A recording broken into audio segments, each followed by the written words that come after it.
Well, there we go. Good. I'm going to minimize. Here we go. Get back over to the right screen.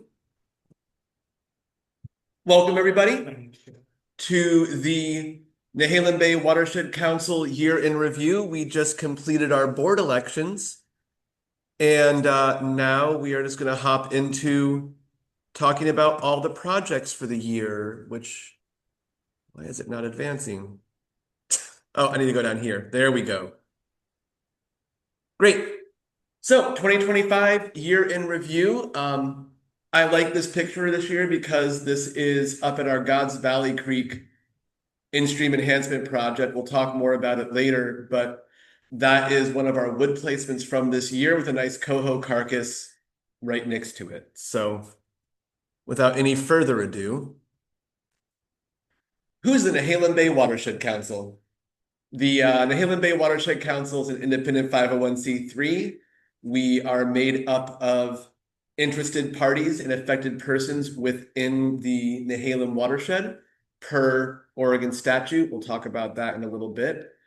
And we try to represent a diversity of interests within the watershed. So we include folks from the private timber industry, state agencies, agricultural communities, other nonprofits, and interested community members who have an investment in our success. And if anybody's ever interested in joining the Watershed Council, please reach out to us and get on board. We are always welcoming new folks to join the board and get involved. The Nehalem Bay Watershed Council's mission is to protect, preserve, and enhance the Nehalem watershed through leadership, cooperation, and education. So what does that mean? So what do we do with that? Well, we work with stakeholders around the Nehalem Bay Watershed Council's coverage area to restore and enhance habitat for fish and wildlife. And we do this through some independent research, project design and engineering, and then active restoration projects like fish passage projects, riparian plantings, and in-stream enhancements. We also do a little bit of outreach and education. This year we have the upcoming biennial Nehalem Estuary cleanup. We still do on kind of an ad hoc basis our speaker series when we have someone interested in talking to our community. And we still try and do summer tours now and again through what used to be the Explore Nature program. And I still like the name, so I'm going to keep putting it up there for future explorations. Where we do it is in our coverage area, the Nehalem Bay Watershed Council's coverage area. And that is all waters of the Nehalem watershed that are from downstream of the Humbug Creek confluence. That includes the Salmonberry River, the North Fork Nehalem River, and then all the tributaries to the main stem Nehalem that are, again, downstream of Humbug Creek. A good approximation for those who don't know where Humbug Creek is without that arrow is a little bit to the south of Highway 26 is about our demarcation line. Camp 18. Camp 18. Yep, exactly. That kind of area. So yeah. A little bit of Watershed Council history is that Watershed Councils, the guidelines for them were established by Oregon House Bill 3441 in 1995. Again, like I mentioned before, we're voluntary local groups that represent a balance of interested and affected persons within the watershed. Independent 501c3 with county government recognition. We report to the counties every year, in fact. We're non-regulatory and non-reporting, so we'll never, call an agency on anybody's land that we're on, but we will let you know if we see an issue that you should be concerned about. And we serve as an advisory body to local, state, and federal agencies and other organizations, as well as doing our active habitat restoration work. There are 90 councils in Oregon, 59, as of the last time I looked, receive support through OWEB. It might be 61 now, actually. And OWEB funding is primarily through the Oregon Lottery. So they get some money from the federal government, some money from some other locations, but the vast bulk of it all is coming in because people buy lottery tickets. So support your local watershed. This is an interesting slide. This is our 2024 income and expenses, not 2025. But I just wanted to flash it up on the screen so you can see the number is around 360,000 for income and expenses, and kind of look at that distribution of administrative to restoration expenditures, as well as a distribution of funding coming in. Because when I hop over to the next slide for our income and expenses in 2025, you can see that the distribution is a lot different. We had a lot more money coming in from private local sources. And in that context, that's actually other nonprofits that are giving us subawards. So actually, a lot of that money is technically federal. And then we also had direct federal income coming in. And then our state income was about 41%. So that distribution of where our funding came from, in my opinion, looks a lot better because it's a lot more diversified. Our expenditures were 84% restoration as opposed to 70% the previous year, and then 16% on administrative costs.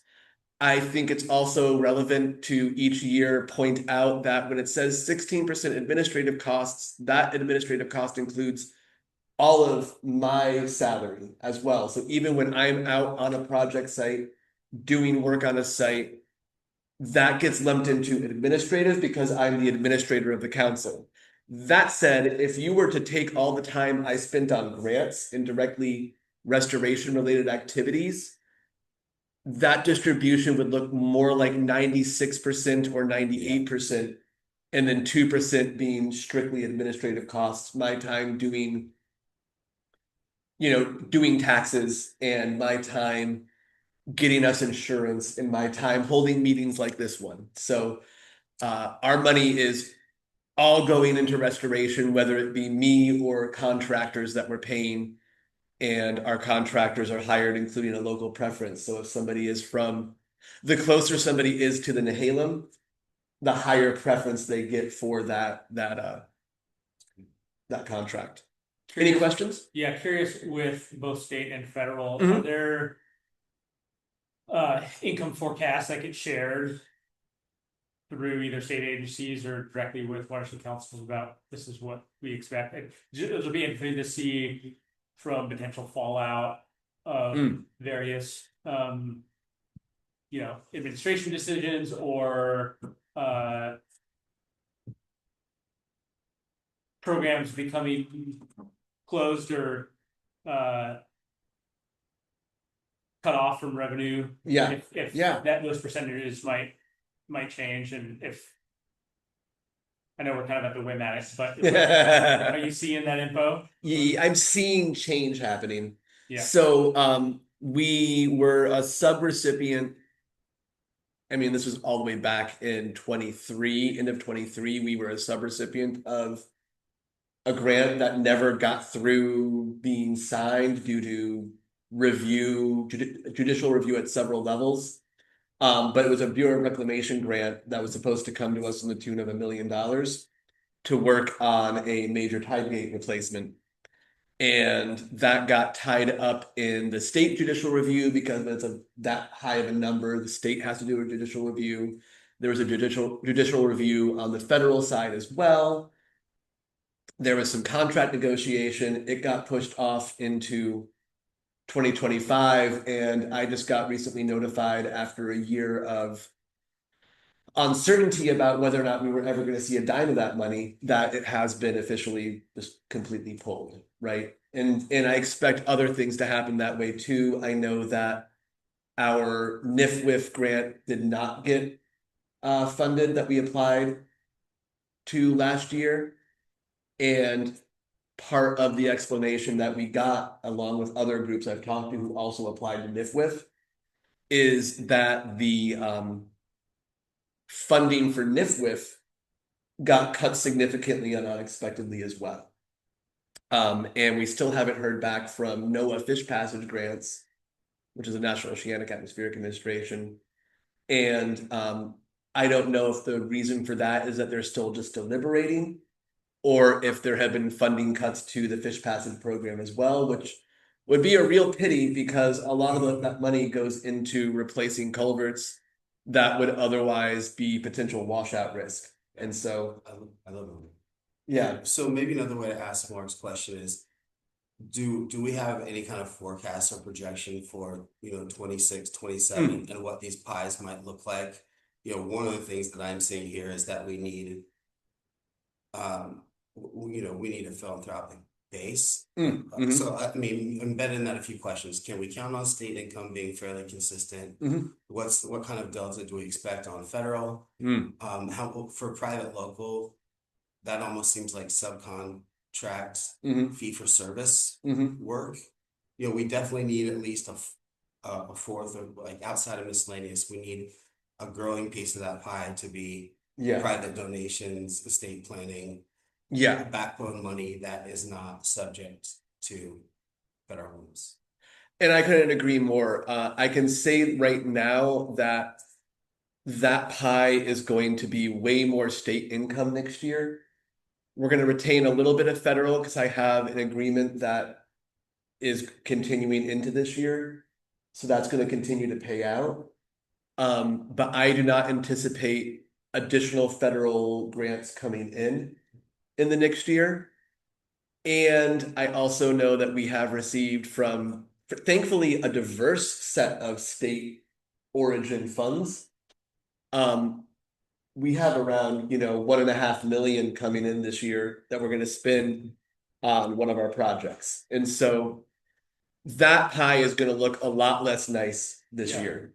That said, a big chunk of our expenditure this coming year also is going to be still in that private local because we still have the subawards that we're working on a couple of culverts with that we're going to be rounding out this year. So we're probably going to spend, that 780 number that you're looking at right now is, if everything goes through this summer, going to look more like 2.2 million, I'm guessing, which is a giant jump, but luckily it's going to be mostly state funding. 1.5 of that is all state, and so we're not going to have to worry about the federal single audit or any of that kind of stuff. But it does concern me because I also am, while in the last spending bills, the Pacific Marine fisheries funding did all get approved and get through Congress.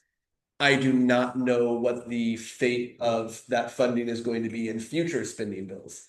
And there is a fair amount of OWEB's money that does come from there. They get, I think, something like 25% of their grant funds from there. Is that calculated as state income then? A lot of that? That's calculated as state income. Yep.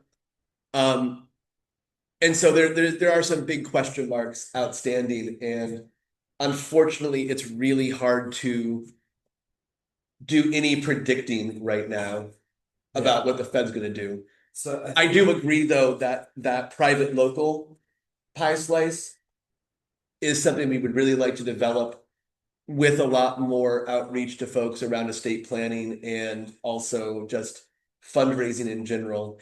For anybody listening online or watching this later, we do have a donate button on our website. And not to push back on what you're suggesting, John Paul, but one thing that we've been mindful is just being a staff of one, that what is the kind of return, so to speak, on Zach spending a bunch of time doing fundraising. Oh yeah. We've always kind of felt like that wasn't something that we were gonna force on that, or it's a separate, not separate. So that's one thing. Is just how did that actually get accomplished? And we've never really had a good answer for that. And there was talk of at one point maybe the board doing that, and at the time the board of the makeup, no one was really interested, and I don't know if anybody is. I know I don't have the capacity for that, but so it just might be one of those things that at some point in the future it might be necessary, and maybe we have some board members that are interested to do that kind of work. And perhaps after we've scaled up our restoration capacity to myself and at least one, if not two, additional project managers, getting back into more public outreach and engagement so people see us more as well as potentially considering even a part-time development person Yeah, could be an option for us in the future, so long as we're on sound footing with all of our regular activities. Because I don't want to decrease our restoration activities for the sake of Oh, yeah. fundraising, but I do want to have the security of fundraising. Yeah. So, yeah, yeah. it would be interesting to see some of what the Watershed councils that have a larger staff, like Johnson Creek or Sayusla, you know, Yeah. what they're doing. Yeah. So I don't know if that could be a conversation even at like the Connect conference that's coming up, you know. Totally. Yeah. It'd be nice to see what. I'll look through the abstracts that have been submitted and see if there's one about diversifying your funding sources. Yeah. Because that would be a really good topic. Yeah. This would be an easy thing for us to get stuck on in a Sorry. recording that we're going to also share online. Yeah. So I think it'd be good to try and move forward, but Yeah, give sorry. a bit more thought. Oh, just, would love to tie it back around to the conversation we had, I guess, a couple of months ago now about hiring and hiring implications. Yes. And really trying to get to some of those activities that we're probably not going to in the next time. Yeah. And really do some of that good strategic planning that we've been talking about. Yeah. All right, I'm gonna mosey along so we can get into the projects because that's the exciting part I mean, this is exciting this year. The pie actually changed. Yeah. But the projects are what I really enjoy. So this is the list of everything that had a name I could put up on a list this year. There's other stuff that I've been involved in on technical teams and that sort of stuff, but I thought in 2025, this is the named projects that we have going on.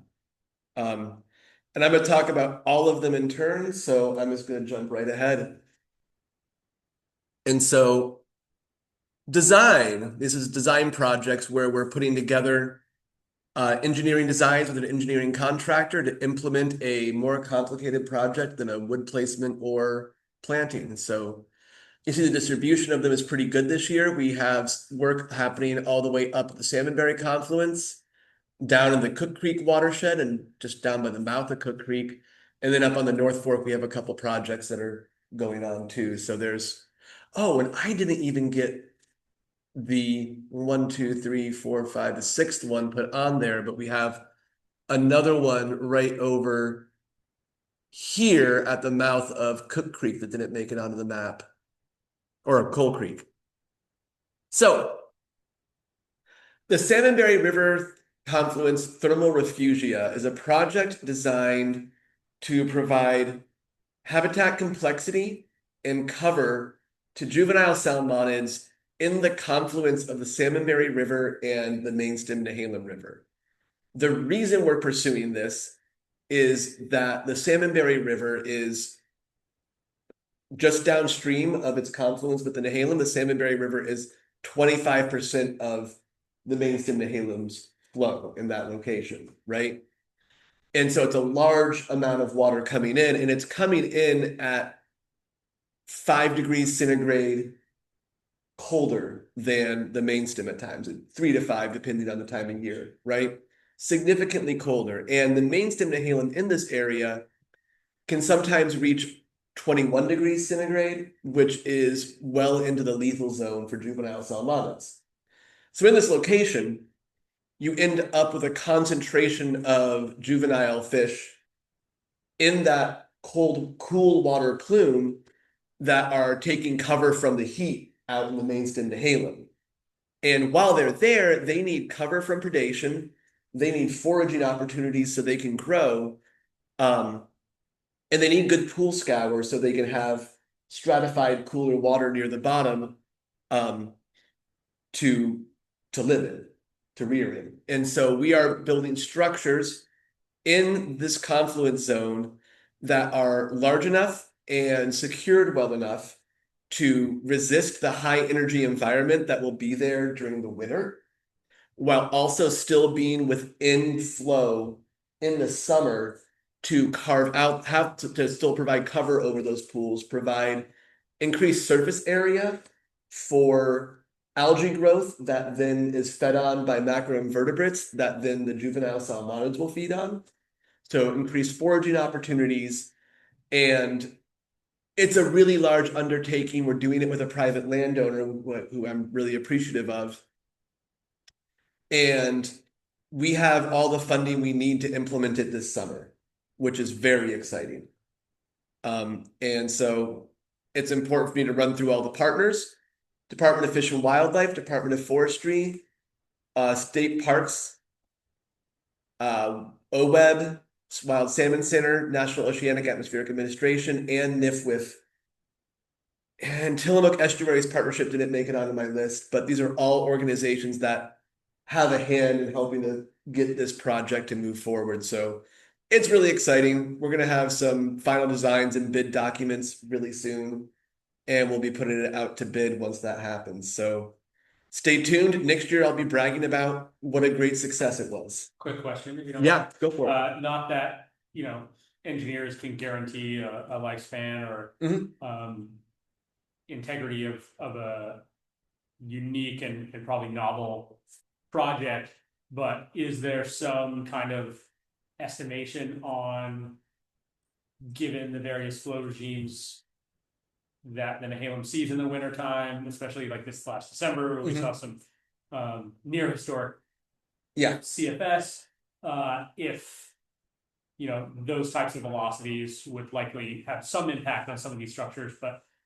if it's kind of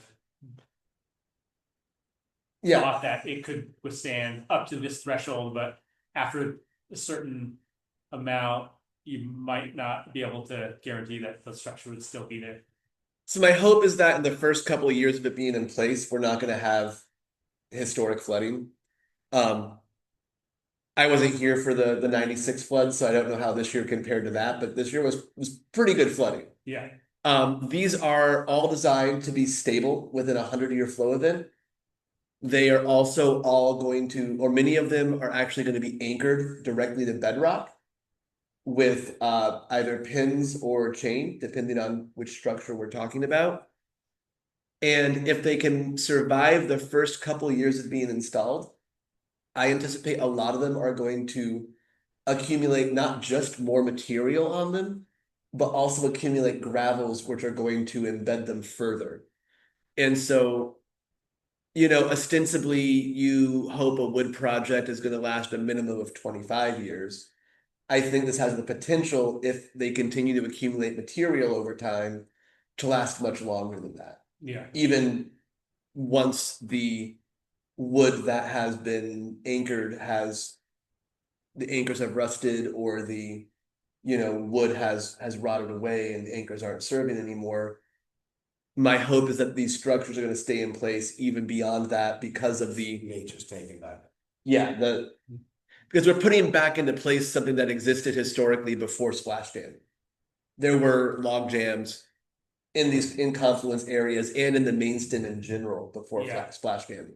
Yeah. And now we just have those higher flows because all that material has been removed. And so hopefully the work we've done preparing for this is going to have these be good and stable. And luckily it's a very long ways with a lot of places to get hung up before there's a bridge to worry about. Downstream. Yeah. Yep. Though we are putting some right above the bridge that crosses the Salmonberry right there. So not the railroad bridge you're seeing in the map, but the one that's kind of in the center. It's on the right-hand side. You can barely see where the bridge is going over. Yeah. We are going to put some structures upstream of that, but we're being very cognizant of what we're doing upstream so that nothing we put in is going to rack up against that and cause structural issues for that bridge, because it has in fact had to be rebuilt in the past. Yeah. Yep. Thanks for that. I don't have the direct data to conclude this, but my anecdotal kind of analysis of this December flow that was different than 96 was that there was no snow upstream, right? Yeah. Vernonia missed Birkenfeld zone, so we didn't have actually as high of flows on the main stem Nehalem. But what was interesting, I think, was some of these smaller tributaries. So maybe even the Salmonberry, maybe even saw higher flows on something like that. Yeah. Just because it was straight rain fall amounts that were affecting, and not the on top of snowmelt, rain and snowmelt combined. So yeah, I think the smaller tributaries flashed really hard this year. Yeah, for sure. I saw a lot of that too when I was out, and you got a lot of debris flow into roads in a lot of places or into streams, depending on where you were. So, Yeah. yeah. Anyway, sorry. Yep. Segue. No, that's a great segue. It's an important consideration of this project, and if people have more questions about it who are watching the video later or online, please by all means let me know. What's the budget? We On the key. No, that's fine. The construction of this one is going to be the majority of our spending this year, and it is 1.6 million. Yeah, and it's all state funding. Great. Yep, we got a OWEB grant and a private forest accord grant. And I think I lumped private forest accord grants in with ODF and ODFW there because ODFW administrates them and ODF is why they're set up. So yeah, or ODFW administers them. There we go. That's my proper words. Bandy Slough Tide Gates. We've all been hearing about for several years now, if you've been following the council's work. Still moving forward with it. It is a small slough on the North Fork Nehalem. The tide gate in berm has disconnected this historic wetland from the North Fork floodplain. I actually need to correct the slide here. It's actually 2 private landowners now because there's been some change in ownership up there. And we are nearing having a new 60% design set. The reason that had to happen is we had some concerns from a neighbor and we attempted to address those concerns and we're not able to. And so we have revised the design set now so that we're going to be adding in a new culvert or small bridge, depending on what the engineers think is the better direction to go, instead of connecting to the adjacent slough like we were planning to do before.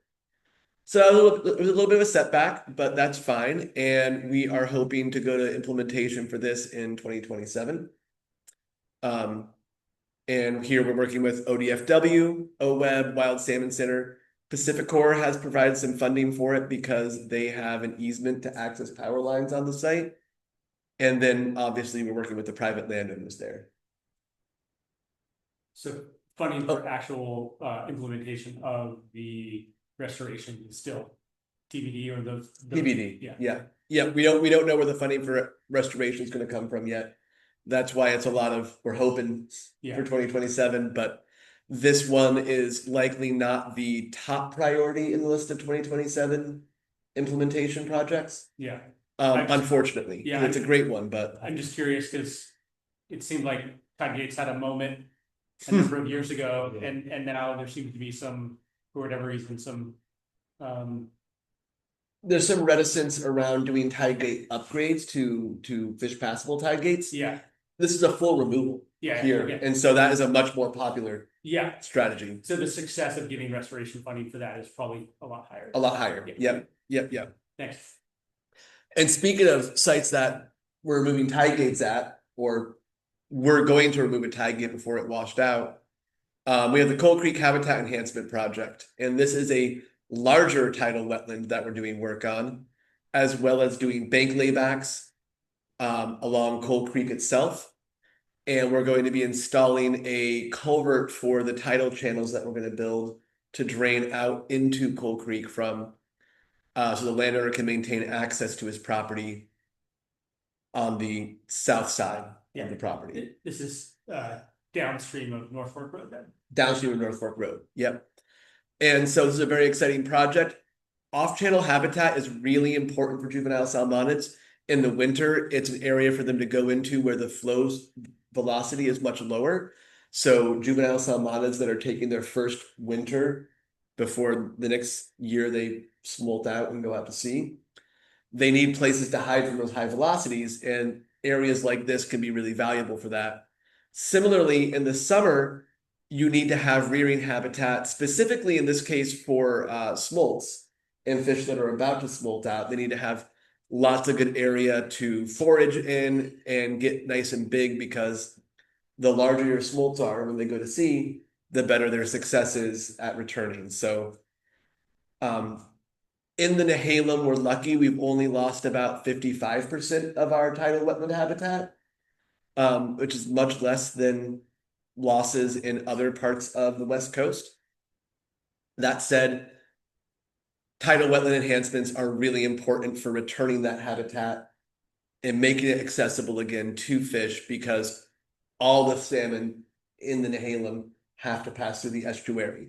So the more of this estuarine habitat we can create, the better chance they all have at coming back and returning and being available for, the forest and for fishermen and for all the critters that eat them. So North Fork Road is on the left side of the screen here. North Fork Road is on the left side of the screen. You can see the compass arrow at the Yeah. top right of the image there. Yeah. It's adjacent to the Coal Creek Swamp that NCLC manages, North Coast Land Conservancy.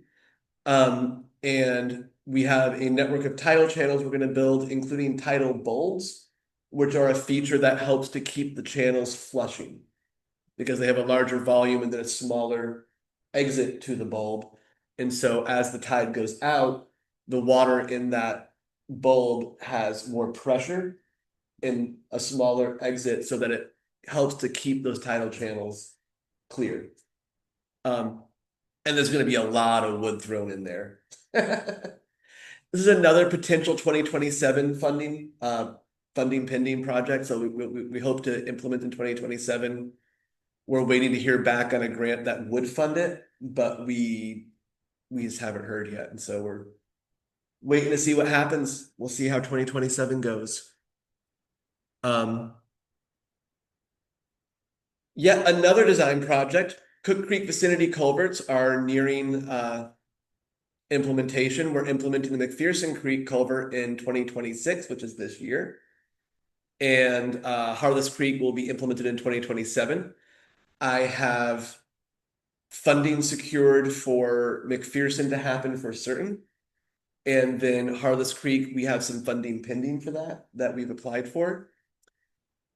And together they are a little over 2 miles of coho spawning and rearing habitat. The habitat in McPherson is of pretty darn good quality, including, in-stream wood and habitat diversity, up to about 0.58 miles, and then gradient and other factors make it more marginal for salmonids. And then Harless Creek, we surveyed it up to 1.4 miles.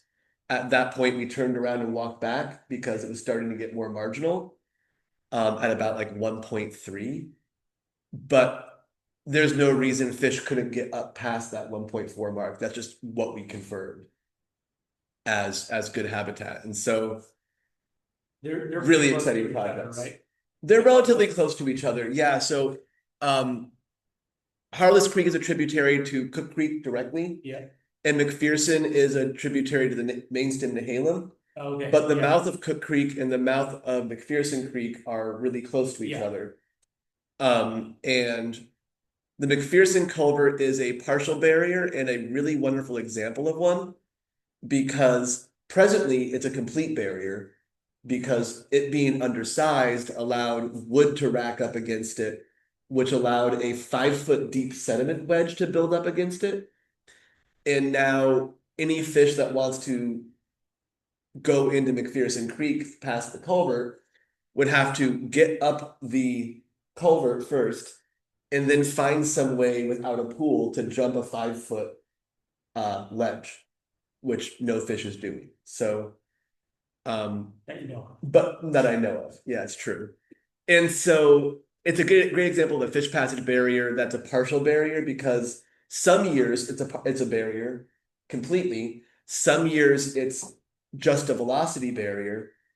All years it's a barrier to juvenile fish passage, but the range of partial barrier that exists, you can see a lot of the versions of that in this McPherson Creek project. And then Harless Creek is a 10-foot drop. So that's just a barrier no matter what you do.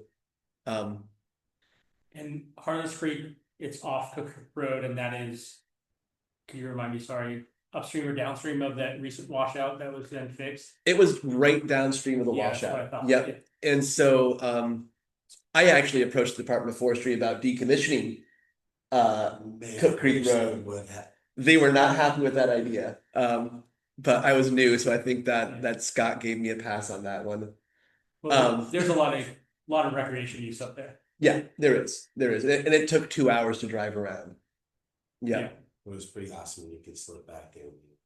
It was really cool. I really enjoyed that. That's great. Well, don't worry. In 2027, it's going to be closed for about a month, so you'll have an opportunity to relive those days. Yeah. East 40 access. Yep, exactly. Don't say it too loud. I'm sorry.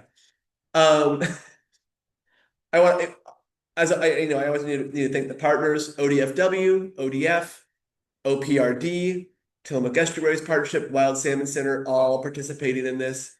I also probably should have had NOAA on there because they've been consulting on this all the way through as well.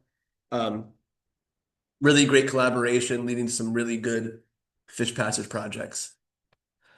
Little Rackheap Creek is a creek that's a tributary to the North Fork Nehalem. This double barrel culvert is a partial barrier based on velocity to 1.5 miles of Little Rackheap Creek, including some anchor habitats up there. And so getting this replaced will be really valuable. We're just getting started on the engineering. I'm actually hiring a contractor tomorrow for it. And I am getting a spam call from the Red Cross. And so really neat project. It's a great location. A collection of homes are on the other side of it, as well as a little bit of timberland. And so we're really hoping to get this moved through before the culvert blocks and floods again, which it has a habit of doing in high flow event years. Is that the main stem right downstream of the culvert there? No, Okay.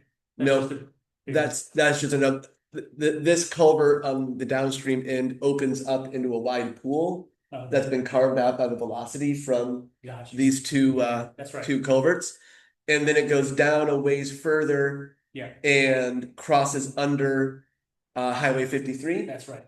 And then connects to Big Rackheap Creek, runs through some agricultural land before it hits the North Fork. I'm sorry, I was disoriented there. No, that's all right. But this does block, it does flood the road over, it has washed the road out before. And so replacing this is not just valuable for fish habitat, but it's also going to be really valuable for the landowners and maintaining access to their homes. Yeah. And emergency vehicles being able to access their homes. Yeah. Right. And so all these fish passage projects have a tie-in to public access, industrial access, and emergency vehicle access that can't be overstated how important that is. Yeah, since this is a private road, have you had to get any involvement into road maintenance agreements afterwards after the project would be implemented, or? We will be crossing that bridge later. Okay. Yeah, we're not there yet. Right now, we need to figure out what it's going to take to build it, and from there we can sort out what the other details are going to look like. Okay. Yeah, but it is a private road. ODFW, TEP, OWEB are all involved presently. That will expand as the project moves forward, but we're likely to not have, for instance, OPRD and ODF involved in this one because it's not their property. Active restoration this year. We have one brand new project and 3 that have had some maintenance work. 3 that had maintenance work done on them. So the big exciting one is this year's God's Valley Creek in-stream wood enhancement. We did 2.3 miles of wood placements for a total of 41 different structures. And we pounded that all out in under 14 days, which was really impressive. A lot of hard work. The wood placements are completed. We're doing planting coming up here in February. The planting is going to be done by the landowner, which is Justina Land and Timber Company. Support from OWEB, Wild Salmon Center, and some logistics support from TEP and ODFW. And then we also got some wood from Nygaard Lumber. They gave us access to their oversized wood lot, so long as we were willing to pay for it and truck it on down. So I wanted to mention Nygaard in my list as well here.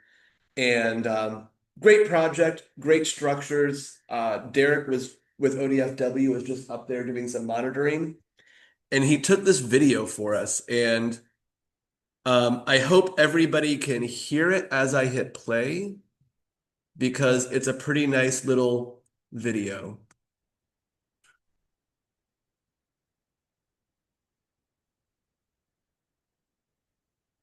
Oh, come on. Well, I guess we're not getting Derek's audio here. Oh, there it is. Let's restart it. Sorry. That's better.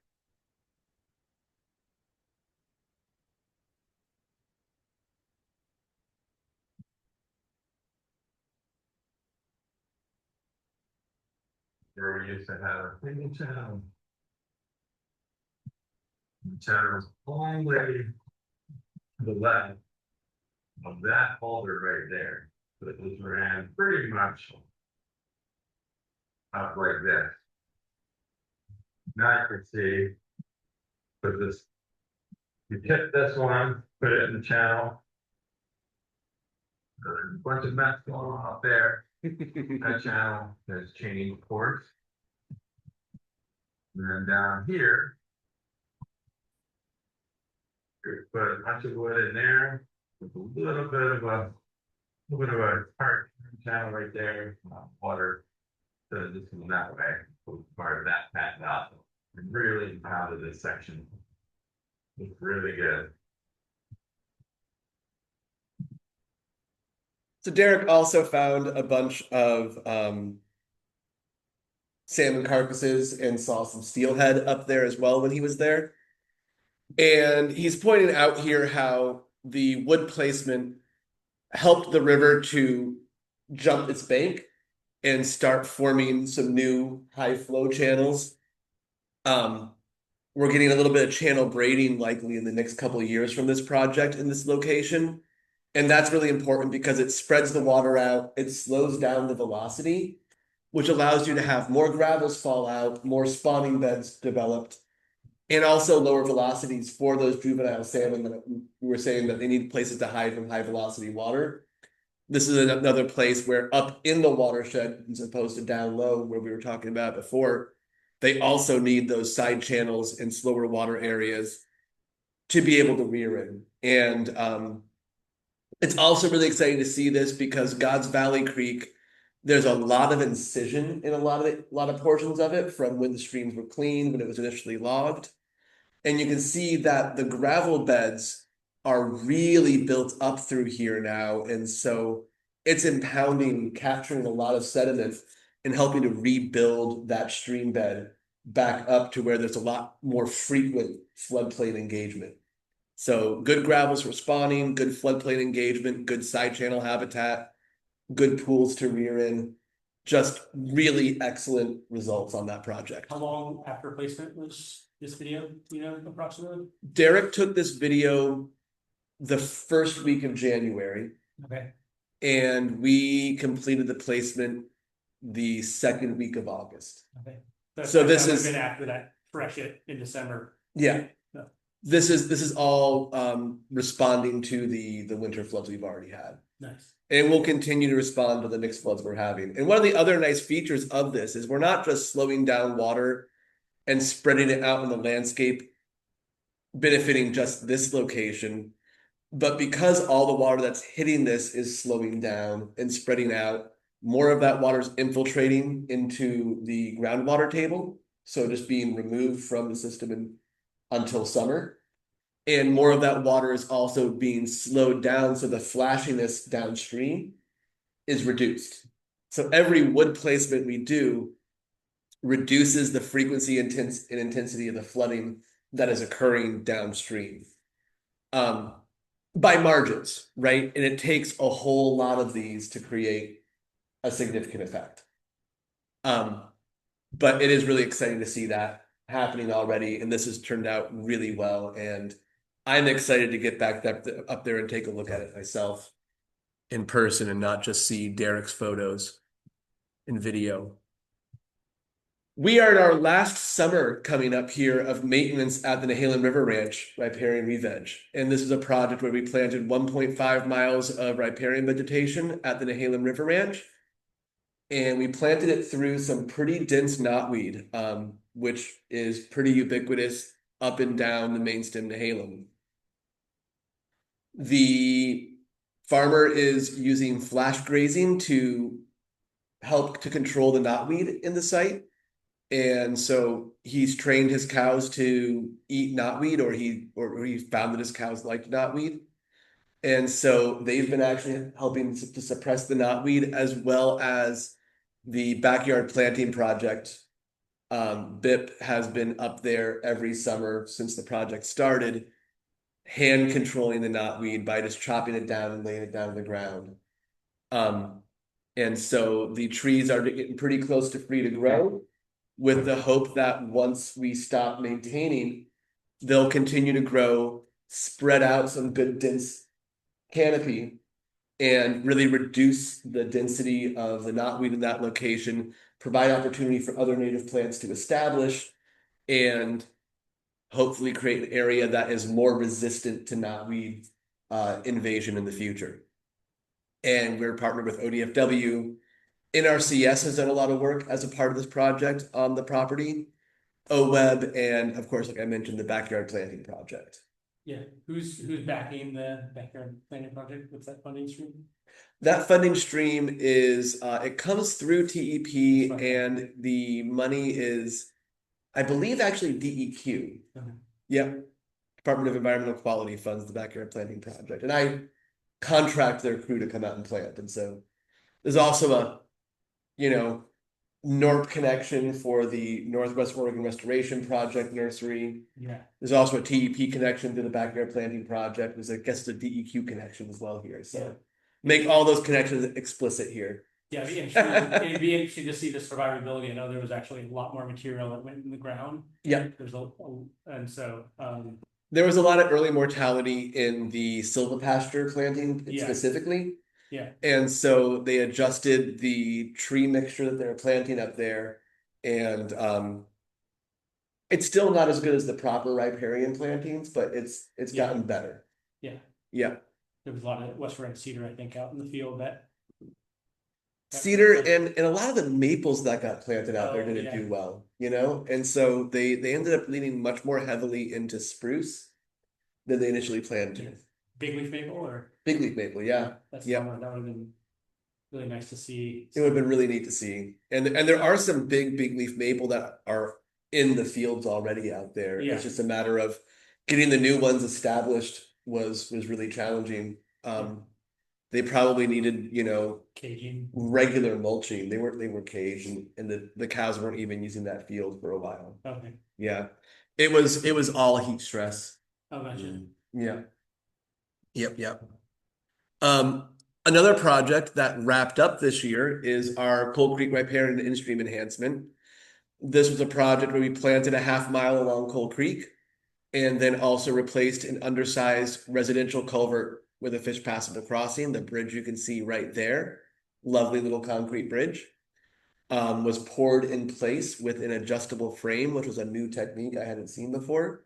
And that bridge is on a tributary to Cold Creek. Right? Tributary to Cold Creek. Yeah. Yep. A little tributary that actually leads up to, within about 500 feet, another major fish passage barrier with a drop. I'm very familiar. That you're both probably quite familiar with. Yeah. So, yep.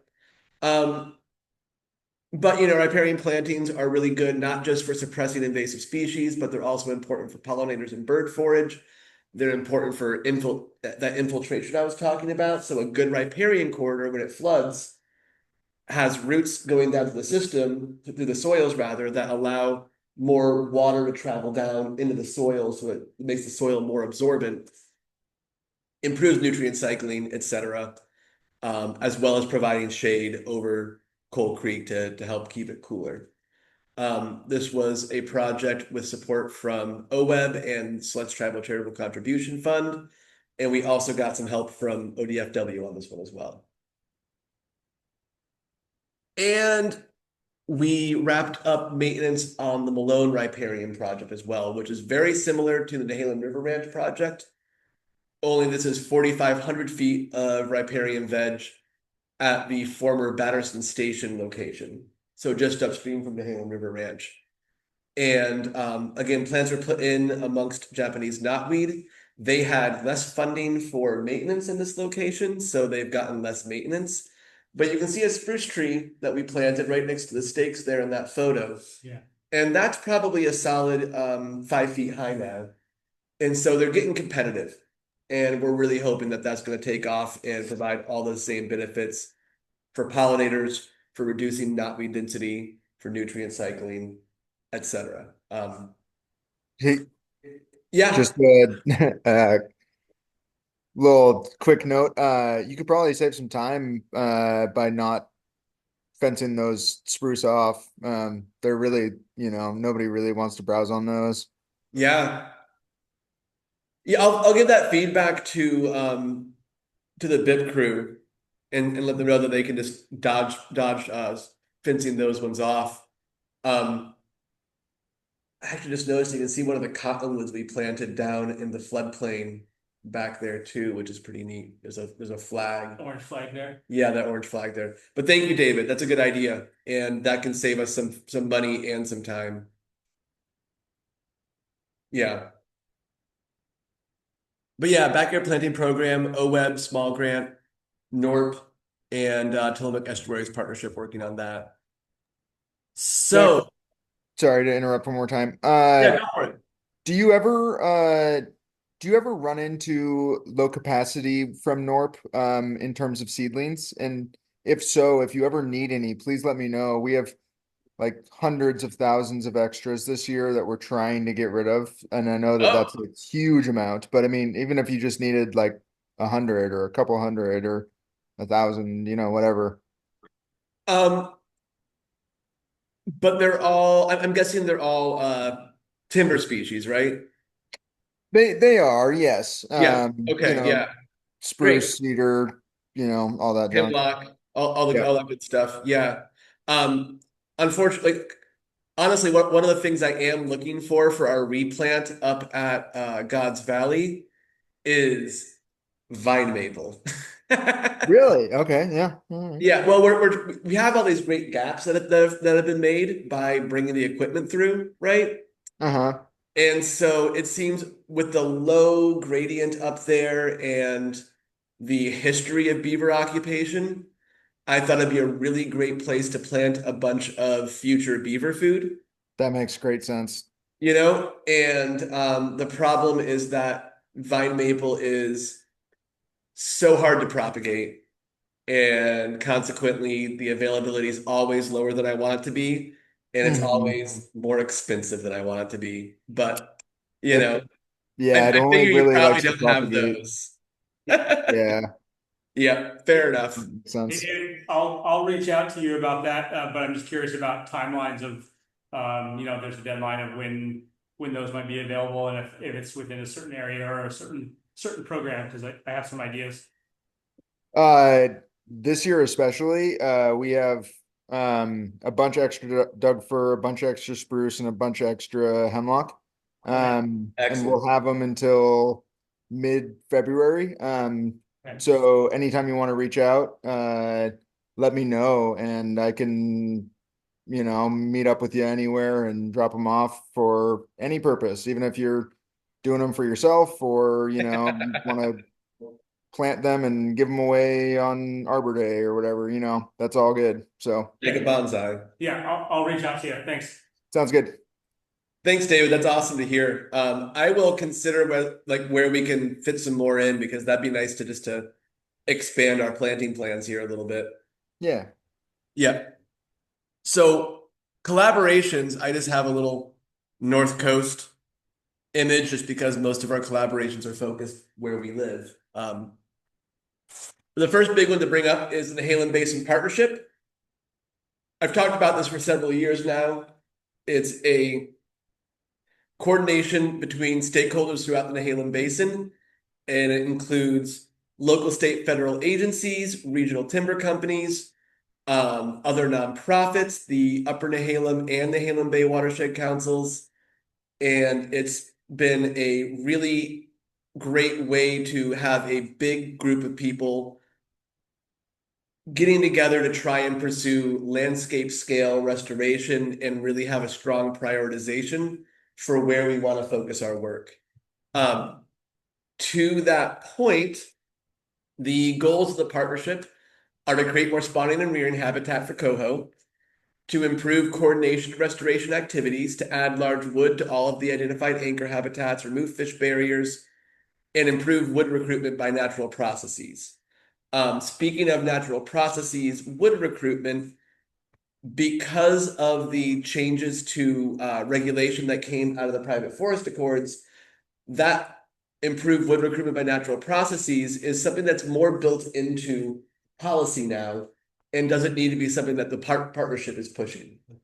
So we actually are in the midst of revising our strategic action plan a mere 3 years after we published the original, but close to 10 years after the original was first drafted, which is a wild idea as well.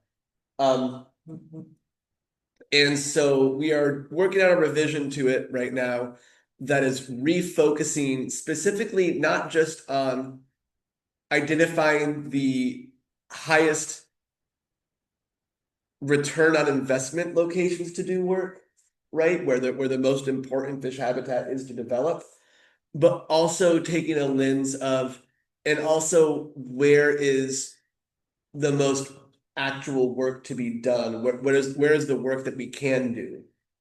And so we're taking the action part of strategic action plan very seriously in this revision. And we expect to actually have a draft of that completed by March, all things going well.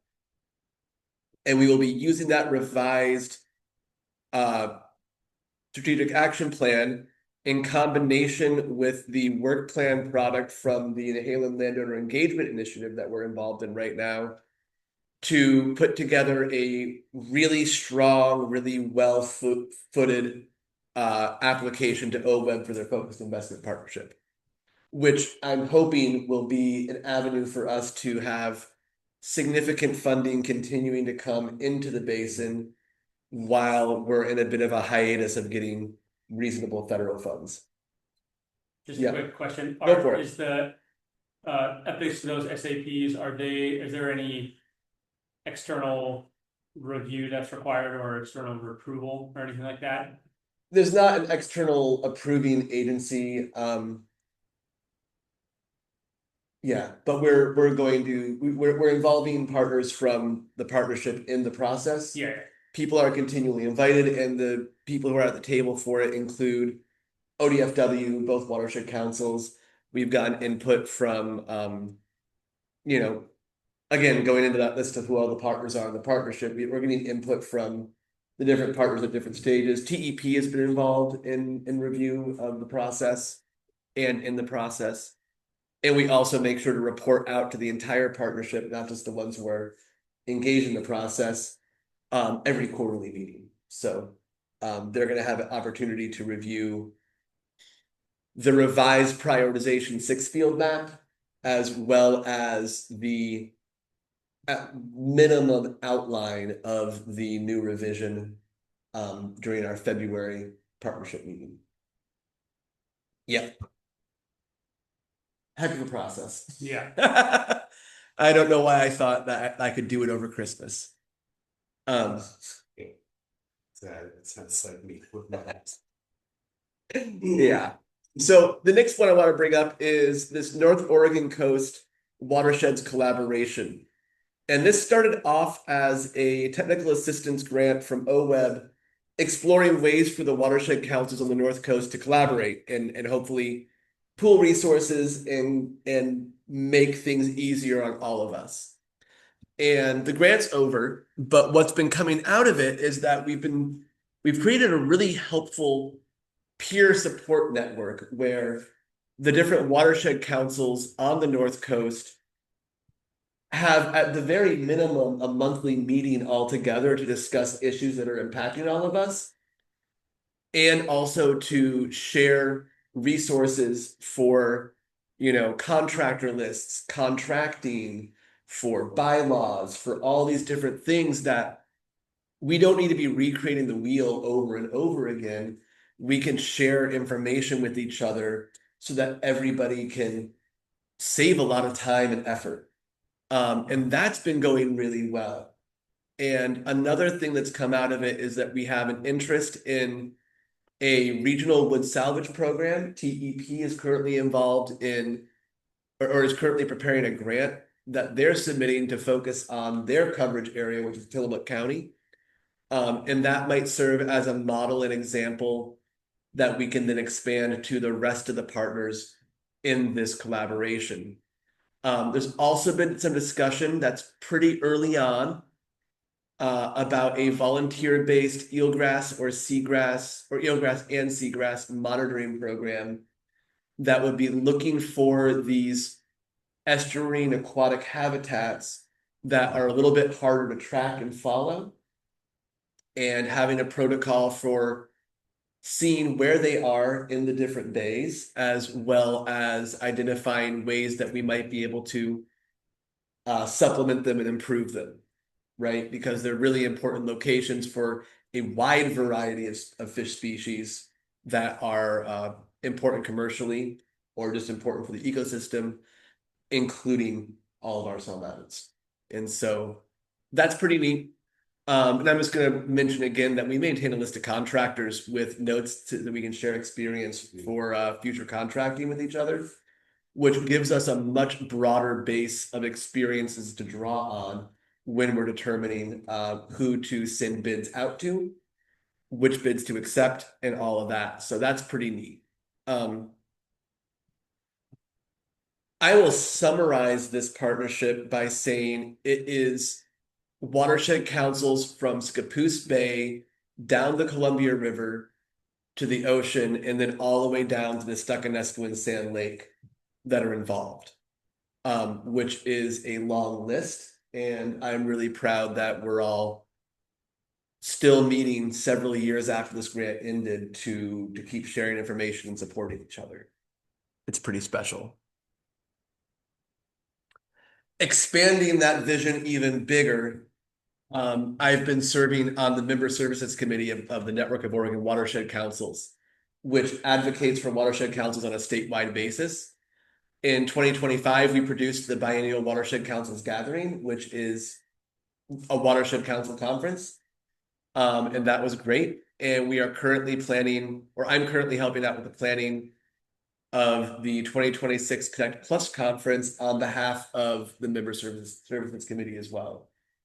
And so that is also going on. And the network identifies and addresses the needs of councils that can benefit from a statewide approach. That's what the Member Services Committee does. And the partners for that are all the watershed councils in Oregon. We're nearly wrapped up here, so you're almost there. Is there work in that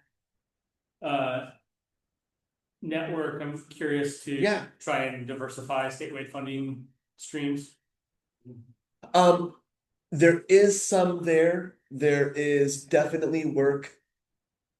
Not the Member Services Committee, but there's another committee that focuses on legislation and trying to secure funding streams for habitat restoration and watershed councils in general. Yeah. And so they advocate for us at the legislature level. They advocate for us with OWEB. They advocate for us at the governor's office. Yeah. In addition to something like the Member Services Committee that I'm on, that is more focused on providing direct resources and opportunities to the watershed councils. So I only ask, I'm just curious. I mean, I don't see the lottery dollar approach changing anytime soon, if ever. But there's always the ethical question of, that funding of the syntax. And so if there's ever talk about, well, I don't know what that pivots to, if it pivots to anything, right?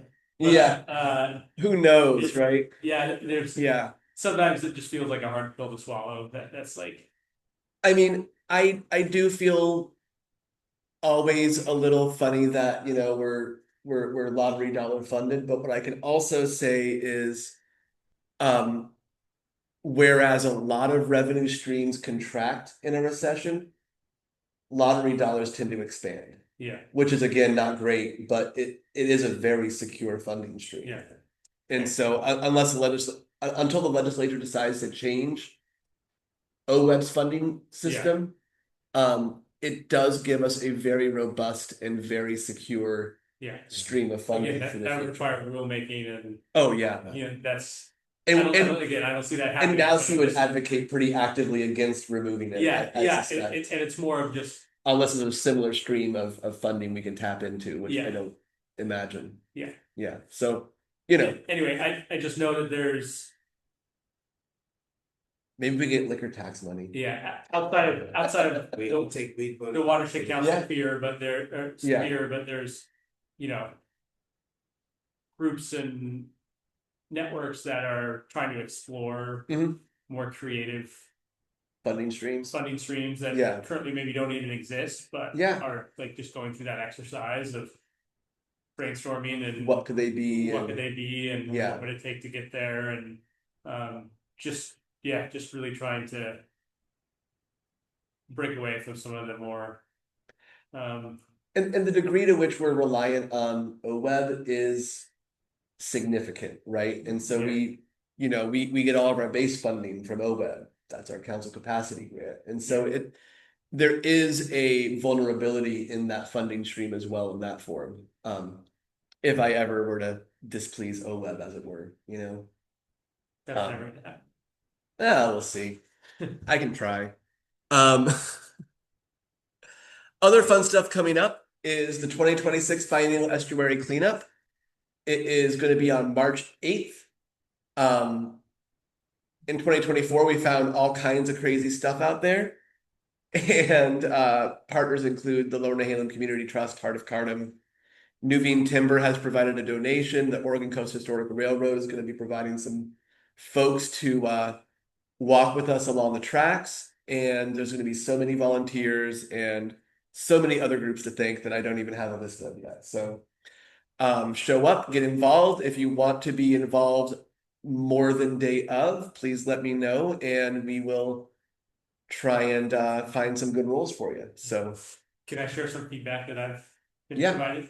yeah. This falls the day after daylight savings change. Yes, it does. And it typically kind of falls in that time of the year. Yep. So I don't know if there would be a way to consider either having it right before that time change or farther out in the spring that Mhm. also has some good tides, but maybe a little bit, not even a few weeks after, just because I don't know. It was just some personal feedback. That's great. Yeah. And I was like, I'll bring it up. There's a reason for it every year why we do it early March. And we do it early March because we need to complete the cleanup before plover nesting season starts. Gotcha. And so plover nesting season starts March, I think it's 15th. Yeah. Okay. And so we are the weekend before. Yeah, okay. So this is how we try and I'm sorry, I forgot that. balance plovers and the weather, because Yeah. I also know that March 8th is a complete crapshoot for weather. Yeah, I showed Yep. up. And again, this is probably way too much work, but Yeah, if maybe there's a smaller crew that does that section in that time earlier, earlier and then later, but I don't know if that would even you would get more people, I don't know, yeah. I don't know at a if you different would. time, but Just have 2 start times, Yeah, like 2 church services. I mean- so everybody shows up now. Really. we are actually planning this year based on the tides to try and have the boats operate a couple days before to pick up big stuff that's been flagged, and then to do our big cleanup with all the people and everything on a Sunday, which is March 8th. And That's cool, but also it's Yeah. really memorable. Like my kids will remember that hot tub oh yeah, coming out of the water, and Oh my there's, like engagement and people Yeah. realizing what a thing this is. I think there's a wow factor actually Yeah. of having the boats there versus like. we're still gonna bags have of boats that are okay. All right, because the boats are gonna be there for safety. leave. as well. Okay, we'll leave Yeah. a hot tub or 2 for the day of just to get people excited. Definitely. I know a lot you could get, but it's not. Is that- Let's don't plan. We'll just dump it in the. No, wait, don't do that. I can't be recorded saying dump it in the river. It's a great event. I'm gonna be out yeah. of town this year. Oh, yes, shoot. Yeah, I'm sorry for that. That's a It's bummer. my day. That happens. But yeah, so the cleanup's coming up. Reach out, get involved, and hope to see everybody there. I wanted us to let everyone know that we're expanding the circle. We are hiring this March for a new project manager. We're always looking to recruit new board members. So if you have a skill set you think the Watershed Council could use, or if you don't know if your skill set could be used by the Watershed Council, reach out. We could probably use you. And we're also going to be setting up, probably for 2027, this volunteer yield seagrass monitoring program. And we're going to be starting a volunteer co-host spotting survey for folks who have experience in the past doing co-host spotting ground surveys. If you're interested in keeping those skills sharp or resharpening them, please reach out, because we have a couple places we want to be surveying in the winter season of 2026. I already mentioned that in 2026, we're going to be implementing both the McPherson Creek culvert replacement and the Salmonberry Confluence thermal refugia. I should have updated the photos here. In 2027, we're anticipating Coal Creek, Harless Creek, and Bandy Slough, but we'll see how the funding turns out for all of those. The only one I have funding planned out for already is Harless Creek, so the rest are a little more tenuous. The funders and partners list, as always, is far larger than I can read through. So pick out your favorite one and applaud them, and I'll leave that up for a moment.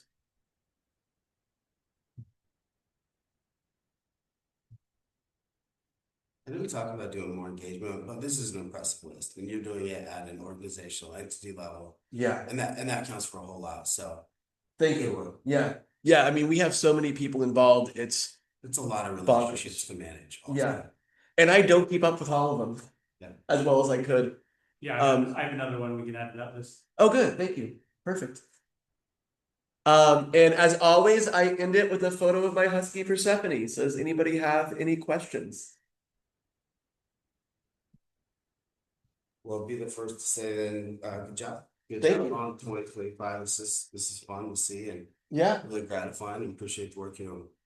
I'm really excited by, I mean, it's kind of silly, but the funding distribution slides made me really happy, because year over year we over doubled from 2024 to 2025, and 25 to 26.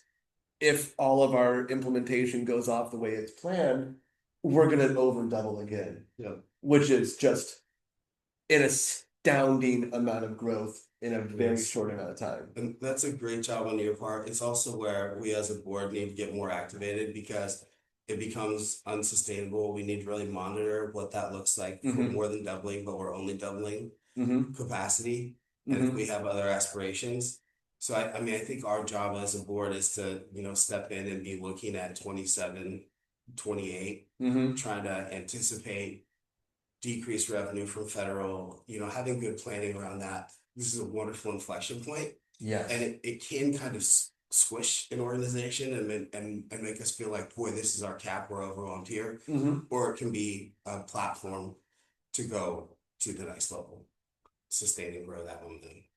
And I'm excited to see if we can sustain and grow like this, because there are more, there's always more big projects out there for us to bite off. The HCP, Habitat Conservation Plan from ODF, is anticipated to be published or to be completed and signed in 2027 was the last I heard now. And that's really exciting, because once that's in play, projects like the road decommission on Sweet Home Creek, or valley-wide restoration on portions of Cook Creek, or maybe even valley-wide restoration up in God's Valley or other locations like that. There are some really big vision transformative projects that we can pursue once ODF has that plan in place and signed with the Fed to really open up restoration opportunities again. I think that's a great target and deadline Mhm. for you know, for us and, you know, just in terms of role of the board, like wanting to add value. Yeah. Like you know, you have so much going on day to day. You do a great job with that. I think it's really incumbent on us to kind of step up and, you know, be looking to use that. Thank you. I really appreciate that. And David and Michael, I'm not sure if you're still there. I just wanted to double check because it looks like the speaker turns itself off or something. Still here. Yeah, just really Great. good job, Zach. I think you're doing great work, and thanks for putting everything together. Thank you. I appreciate all the support you guys give me. I really do. It's whew, we're on a growth trajectory, which is a really wild ride to be on. Yeah, I was especially thinking, at this time. yeah, I was thinking back in, gosh, it was October 2018. Yeah, October 18. Yeah, when Yep. I remember interviewing you, I remember you walking in. I also remember what we were doing then, and just Yeah. I wouldn't have actually dreamed of where we are now. Well, it's cool. It's good to hear. So Yeah. yeah, I just thought it was going to kind of trickle along like it had been. Yeah. Because I mean, I was initially involved in the council in, like around like 2004, 2005. Yeah. But it was early in my career, and I didn't have a full grasp of anything. And I just was kind of like deer in headlights, you know, and Yeah. coming back a decade later. And even there wasn't a ton of change in that decadal cycle, right? Yeah. There was some, but it was mainly just fed by council capacity grants expanding. Yeah. Yeah. So yeah, and we are. And I'm not going to say we're at a point where we like could potentially be free of the capacity grant because it's a really important piece of our puzzle. yeah, But we are honestly, you know, if we can maintain the workload, yeah, the capacity grant will remain a really helpful thing for our baseline functioning. But we would potentially be in a location where like that funding might be less important, at which point, you know, other ideas might float around, and I'm not going to get into them right now because it's anyway, Yeah. that's no slide on past coordinators. no, of course It's not. you know, almost like one, your capacity Mhm. and ability, but also just, you know, kind of Yeah, all the pieces got laid out. a lot of pieces really came together really well, and one of the things that I think is happened right around that 2018 time when I came on is there were a lot of folks who were coming on as coordinators on the North Coast all at once that just had a different vision for the scale and scope that watershed councils could be. Yeah, And we all talked to each other about that yeah, very quickly. And we all kind of decided that, okay, there's both a difference between what we have and what we want for ourselves in the position of running these organizations, and also what we think these organizations can do.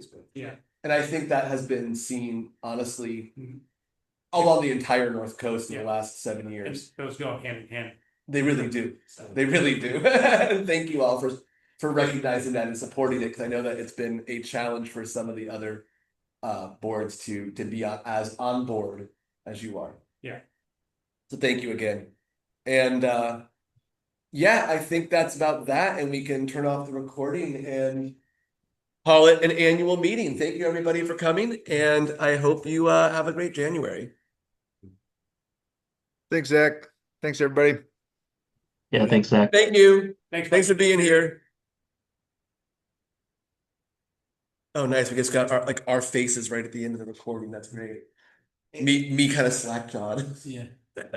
Zach, when is our next board meeting and when is the right time for us to, you know, brief the board on It's gonna the strategy?